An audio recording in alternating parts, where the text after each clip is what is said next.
বৌমা, তোমাকে বারণ করেছি না এই পোশাক পরে তুমি বাইরে বেরোবে না। কেন মা, অসুবিধা কোথায়? ও তো আমার সাথেই বেরোচ্ছে আর জিন্স টপ পরেছে তো। এই তুই চুপ কর। তুমি মাথায় রেখো, তুমি এই বাড়ির বউ। তুমি আমার মান সম্মান এইভাবে নষ্ট করবে সেটা কিন্তু আমি মেনে নেবো না। কেন মা? দিদি যখন এই বাড়িতে ছিল সে তো এরকম ধরনের ড্রেসই পরতো, আর তুমি নিজে হাতে করে ওকে কিনে দিতে।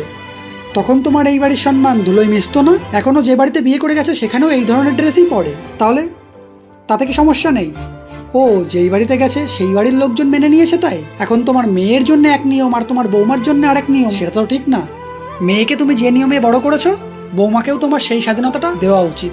আরও তেমন খারাপ কিছু পড়েনি, আর আমার সাথেই বেরোচ্ছে। আর তোমার যদি এটা খারাপ লাগতো তাহলে প্রথম থেকেই দিদিকেও বারণ করতে। দিদি ওই বাড়িতে গেছে, দিদিকেও যদি এই কথা বলে, তোমার মায়ের শিক্ষা কেমন যে তুমি এরকম ধরনের ড্রেস পরছো? দিদি তো এর থেকেও ছোট ছোট ড্রেস পরে ঘোরে, আর ও কিন্তু দেখেছে সেটা যে দিদি এই বাড়িতে আসলে এরকম ধরনের ড্রেস পরে, তাই ও ভেবেছে এই ড্রেসটা নর্মাল। যদি তোমার বারণ করতেই হয় তাহলে তোমার আগে নিজের মেয়েকে বারণ করা উচিত, তারপরে তোমার বৌমাকে। আমরা পার্টিতে যাচ্ছি, তাড়াতাড়ি চলে আসবো, চলো।